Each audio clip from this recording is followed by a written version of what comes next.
മാതംഗ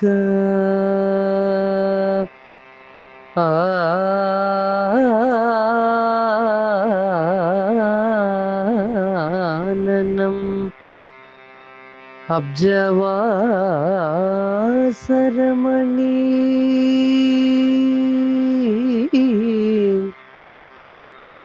ഗോവിന്ദമാദ്യം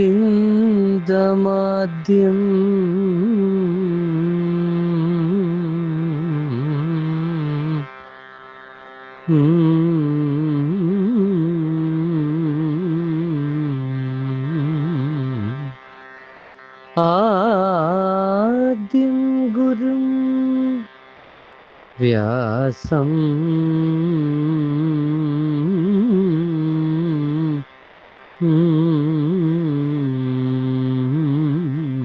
പാണിനി ഗർഗനാരദകണാദാദ്യാൻ മുനീന്ദ്രാൻ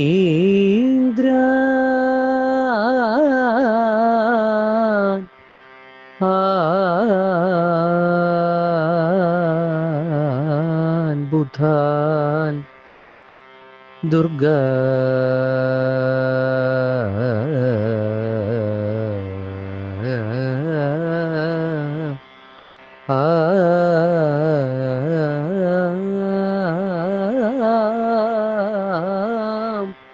ചാപി മൃദംഗശൈലനിലയ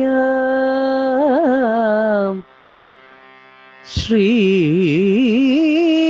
പോർക്കലി ഈ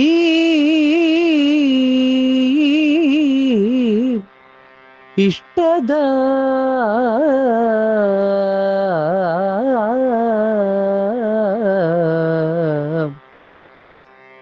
ഭക്ത്യാ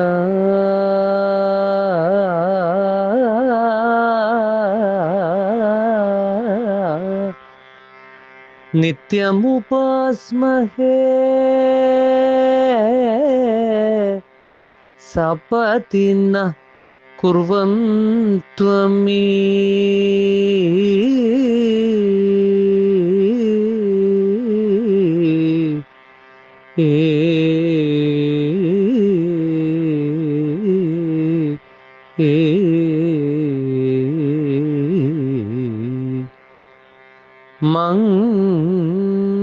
മംഗളം.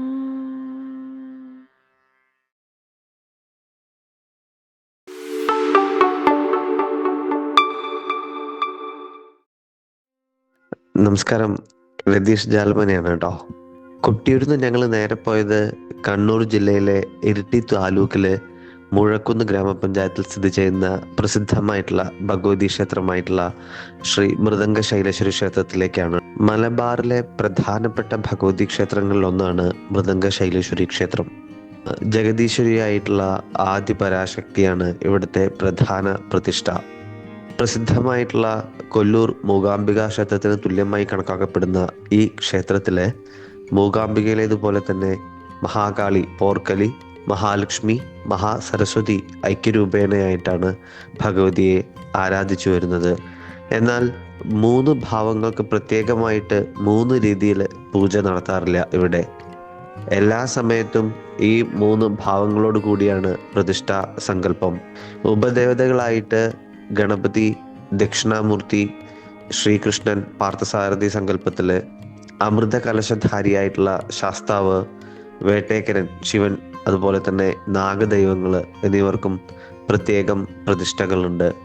പഴശ്ശിരാജയുടെ കുടുംബക്ഷേത്രമായിരുന്നു മൃദംഗ ശൈലേശ്വരി ക്ഷേത്രം.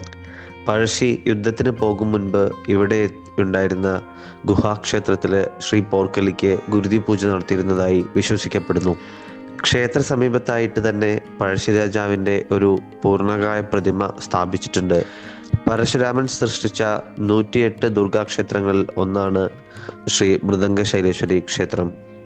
കഥകളിയിലെ പ്രസിദ്ധ വന്ദനാ ശ്ലോകമായിട്ടുള്ള മാതംഗാനനമബ്ജവാസരമണിം എന്ന് പറഞ്ഞിട്ടുള്ള ഈ ഒരു കാവ്യം ഇവിടെ വെച്ചാണ് രചിച്ചത്. ഇത് ഈ ക്ഷേത്രത്തിലെ മൃദംഗ രൂപിണിയായിട്ടുള്ള ഭഗവതിയെ സ്തുതിക്കുന്നതാണ്. ഇത് ഭഗവതിയുടെ മഹാസരസ്വതി ഭാവം എടുത്ത് കാണിക്കുന്നുണ്ട്.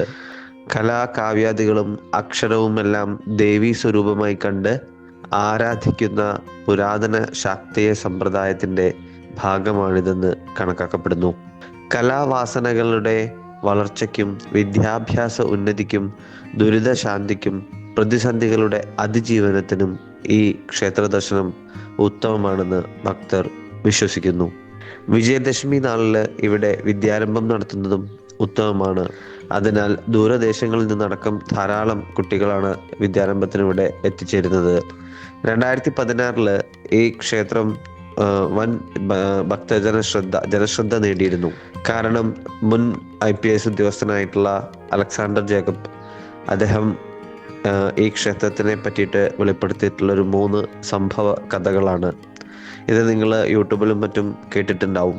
ക്ഷേത്രത്തിലേക്കുള്ള ഭക്തജനങ്ങളുടെ അതിന് ശേഷമാണ് നല്ല രീതിയിലുള്ളൊരു തിരക്ക് വന്നതായിട്ട് അറിയാൻ സാധിച്ചത്.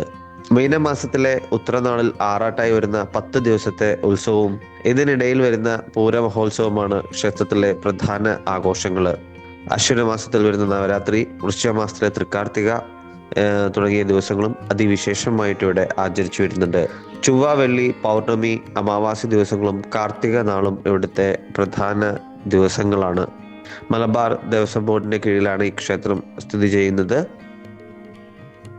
മൃദംഗ ശൈലേശ്വരി ക്ഷേത്രത്തില് വെച്ചാണ് കോട്ടയത്ത് തമ്പുരാൻ കഥകളി ചിട്ടപ്പെടുത്തിയത്. എത്ര ശ്രമിച്ചിട്ടും കഥകളിയിലെ സ്ത്രീവേഷ രൂപം എങ്ങനെ വേഷവിധാനം ചെയ്യണമെന്ന് തമ്പുരാൻ മനസ്സിൽ തെളിഞ്ഞു വന്നില്ല. തുടർന്ന് ക്ഷേത്ര തീർത്ഥക്കുളത്തിനടുത്തെ അരയാൽ തറയിൽ മൃദംഗ ശൈലേശ്വരി ദേവിയെ ധ്യാനിച്ചിരുന്ന തമ്പുരാന് കഥകളിയിലെ സ്ത്രീവേഷ രൂപത്തിൽ തന്നെ തീർത്ഥക്കുളത്തിന് നടുവിൽ ദേവി സ്വരൂപ ദർശനം നൽകി. തമ്പുരാന് സ്ത്രീവേഷ രൂപ ദർശനം ദേവി അരയ്ക്ക് മുകളിൽ മാത്രമേ നൽകിയിട്ടുള്ളൂ. അതാണ് ഇന്നും കഥകളിയിലെ സ്ത്രീവേഷ രൂപം അരയ്ക്ക് താഴെ വെള്ളയായി കാണുന്നത്. ഇന്നും ലോകത്ത് എവിടെയും വിശ്വകലയായ കഥകളി ആരംഭിക്കുമ്പോൾ മൃദംഗ ശൈലേശ്വരിയെ പ്രകീർത്തിച്ച ശ്ലോകം ചൊല്ലിയേ തുടങ്ങാറുള്ളൂ. ഇവിടുത്തെ ശ്രീകോവിലിനെ പറ്റി പറയുകയാണെങ്കിൽ ചതുരാകൃതിയിൽ തീർത്ത 2 നിലകളോട് കൂടിയ ശ്രീകോവിലാണ് ഇവിടെ ഉള്ളത്. പൂർണ്ണമായിട്ടും ചെങ്കല്ലിൽ തീർത്ത ശ്രീകോവിലിന് ഏകദേശം 100 അടി വിസ്തീർണം ഉണ്ടാവും അത്രേ. 2023 നടന്ന നവീകരണ പ്രവർത്തനങ്ങൾ അനുബന്ധിച്ചിട്ട് ഇവിടെയും ധാരാളം മാറ്റങ്ങൾ വരുത്തിയിട്ടുണ്ട്. ഇപ്പോഴും ഇവിടെ പണി നടന്നുകൊണ്ടിരിക്കുകയാണ് കേട്ടോ. ഓരോ ഭാഗത്തും നിങ്ങൾക്ക് കാണാൻ പറ്റും, ഓരോ പണികൾ നടന്നുകൊണ്ടിരിക്കുന്നുണ്ട്. ശ്രീകോവിലിന്റെ ഇരുനിലകളും ചെമ്പ് പൊതിഞ്ഞിരിക്കുന്നു. മുകളിൽ സ്വർണ്ണ താഴികക്കുടം ശോഭിച്ചു നിൽക്കുന്നുണ്ട്. ഈ ക്ഷേത്രത്തിന്റെ പ്രൗഢി വിളിച്ചോതുന്ന തരത്തില്. ശ്രീകോവിലിനകത്ത് 3 മുറികളുണ്ട് ഇത്രേ. അവയിൽ പടിഞ്ഞാറ് അറ്റത്തുള്ളതാണ് വിഗ്രഹം പ്രതിഷ്ഠിച്ച ഗർഭഗൃഹം. 4 അടി ഉയരം വരുന്ന പഞ്ചലോഹ നിർമ്മിതമായിട്ടുള്ള ദേവി വിഗ്രഹം കിഴക്കോട്ട് ദർശനമായിട്ടാണ് പ്രതിഷ്ഠിക്കപ്പെട്ടിരിക്കുന്നത്. ദുർഗാദേവിയുടെ ശാന്തരൂപമായിട്ടുള്ള കാർത്യായനിയായിട്ടാണ് വിഗ്രഹരൂപം. ചതുർബാഹുവായ ദേവിയുടെ പുറകിലെ വലത് കൈയിൽ ശ്രീചക്രവും ഇടത് കൈയിൽ ശംഖും കാണാം. മുന്നിലെ വലത് കൈ അഭയമുദ്രാങ്കിതമാണ്. മുന്നിലെ ഇടത് കൈ അരയിൽ കുത്തി നിൽക്കുന്നു. ദുർഗ, കാളി, ലക്ഷ്മി, പാർവതി, സരസ്വതി തുടങ്ങി പരാശക്തിയുടെ സമസ്ത രൂപങ്ങളും ലയിച്ച പ്രതിഷ്ഠയാണ് മൃദംഗ ശൈലേശ്വരിയുടേത്. തന്മൂലം ഇവിടെ ദർശനം നടത്തുന്നത് മൂകാംബിക ദർശനം നടത്തുന്നതിന് തുല്യമായിട്ടുള്ള ഫലം ആണ് നൽകുന്നത്. വിശ്വപ്രകൃതിയുടെ സമസ്ത ഭാവങ്ങളെയും തന്നിലേക്ക് ആവാഹിച്ച് സാക്ഷാൽ മൃദംഗ ശൈലേശ്വരി മുഴക്കുന്നിലെ ശ്രീലകത്ത് പരിലസിക്കുന്നു. ശ്രീകോവിലിനോട് ചേർന്ന് തെക്ക് കിഴക്ക് ഭാഗത്ത് നിർമ്മിച്ചിട്ടുള്ള ചെറിയൊരു കൂട്ടില് ഗണപതി ഭഗവാന്റെ ഒരു പ്രതിഷ്ഠയുണ്ട്. 1 അടി മാത്രം ഉയരം വരുന്ന ചെറിയൊരു ശ്രീ ഗണപതി വിഗ്രഹമാണ് ഇവിടെയുള്ളത്. ശ്രീകോവിലിനോട് ചേർന്ന് നിർമ്മിച്ച കൂട്ടിലിരിക്കുന്ന ഗണപതി ആയതിനാൽ ഒക്കത്ത് ഗണപതി എന്ന പേരിലാണ് ഈ പ്രതിഷ്ഠ അറിയപ്പെടുന്നത്. ക്ഷേത്രത്തിൽ നിത്യവും ഗണപതി ഹോമം നടത്താറുണ്ട്. കൂടാതെ ഒറ്റയപ്പം, കറുകമാല, നാരങ്ങമാല തുടങ്ങിയവയും വിശേഷമാണ്. ഇതേ ശ്രീകോവിലിന്റെ തെക്കേ നടയിലെ തെക്കോട്ട് ദർശനമായിട്ട് ശിവസ്വരൂപമായ ദക്ഷിണാമൂർത്തിയുടെ പ്രതിഷ്ഠയും കാണാൻ പറ്റും. 2 അടി ഉയരം വരുന്ന ഒരു ശിവലിംഗമാണ് ദക്ഷിണാമൂർത്തിക്ക്. വിദ്യാദേവതയായിട്ടുള്ള സരസ്വതിയും ആദ്യ ഗുരുവായ ദക്ഷിണാമൂർത്തിയും ഒരുമിച്ച് വാഴുന്ന ക്ഷേത്രമായതിനാൽ ഇവിടെ ദർശനം നടത്തുന്നത് വിദ്യാഭിവൃദ്ധിക്കും ബുദ്ധിവർദ്ധനവിനും ഉത്തമമായിട്ട് കണക്കാക്കപ്പെടുന്നു. ശ്രീകോവിലിനോട് ചുറ്റിപ്പറ്റിയിട്ട് നാലമ്പലം പണിതിരിക്കുന്നു. സാമാന്യം വലിപ്പമുള്ള നാലമ്പലമാണ് ക്ഷേത്രത്തിലേത്. ശ്രീകോവിലും മതിൽക്കെട്ടും പോലെ പൂർണ്ണമായും ചെങ്കലിൽ തീർത്തതാണ് നാലമ്പലവും. ഇതിന്റെ മേൽക്കൂര ഓടുമേഞ്ഞ് വൃത്തിയാക്കി സംരക്ഷിച്ചു പോരുന്നുണ്ട്. ഈ നാലമ്പലത്തിന്റെ പുറം ചുമരുകളെ കൽവിളക്കുകൾ കൊണ്ട് അലങ്കരിച്ചിട്ടുണ്ട്. നാലമ്പലത്തിനകത്തേക്കുള്ള പ്രവേശന കവാടത്തിന്റെ ഇരുവശവുമായിട്ട് വാതിൽമാടങ്ങളുണ്ട്. ഇവയിൽ തെക്കേ വാതിൽമാടത്തിന് ഒരു സവിശേഷ പ്രാധാന്യം കൂടിയുണ്ട്. കാരണം ദേവിയുടെ മൂലസ്ഥാനമായ മിഴാവിൽ ഭഗവതിയുടെ പ്രതിഷ്ഠ സ്ഥിതി ചെയ്യുന്നത് ഇവിടെയാണ്. സ്വയംഭൂവായിട്ടുള്ള ഒരു ചിതൽപുറ്റ് മാത്രമേ നമുക്ക് ഇവിടെ കാണാനാവുള്ളൂ. ദേവിയുടെ രൗദ്രരൂപമായ ചാമുണ്ടേശ്വരിയായാണ് ഇവിടെ ആരാധന നടത്തി വരുന്നത്. അത്യുഗ്ര ദേവതാ സങ്കല്പമായതിനാൽ ഇങ്ങോട്ട് ഭക്തർക്ക് നേരിട്ട് ദർശനം അനുവദിച്ചിട്ടില്ല. എങ്കിലും ഇവിടെ വന്ദിച്ച ശേഷമേ പ്രധാന ശ്രീകോവിലിൽ വന്ദിക്കാവൂ എന്നാണ് ചിട്ട.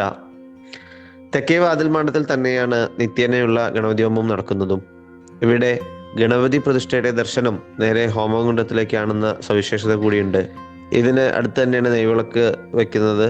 ഇവിടെ നെയ്വിളക്ക് വെക്കുന്നതിനൊരു പ്രത്യേകത, ആ വിളക്കില് നെയ്യ് തിരിയൊക്കെ വെച്ച് നമുക്ക് തരും. ആ ഭഗവതിയുടെ മുമ്പിലുള്ള വിളക്കിൽ കൊളുത്തിയിട്ട് നമുക്ക് സ്വയം ഓരോ ഭക്തനും നെയ്വിളക്ക് കത്തിച്ചിട്ട് ആ ഭഗവതിയുടെ മുമ്പിൽ പ്രാർത്ഥിച്ചിട്ട് വെക്കാൻ സാധിക്കും.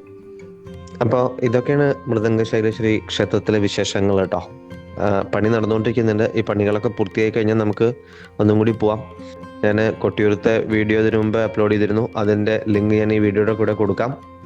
നിങ്ങൾ ഈ ക്ഷേത്രത്തിൽ വന്നിട്ടുണ്ടെങ്കിൽ ഇവിടുത്തെ അനുഭവങ്ങൾ കമൻ്റായിട്ട് പങ്കുവയ്ക്കൂ. നിങ്ങളുടെ നാട്ടിലാണെങ്കിൽ ക്ഷേത്രം എന്നുണ്ടെങ്കിൽ കമൻറ്റ് ചെയ്യൂ.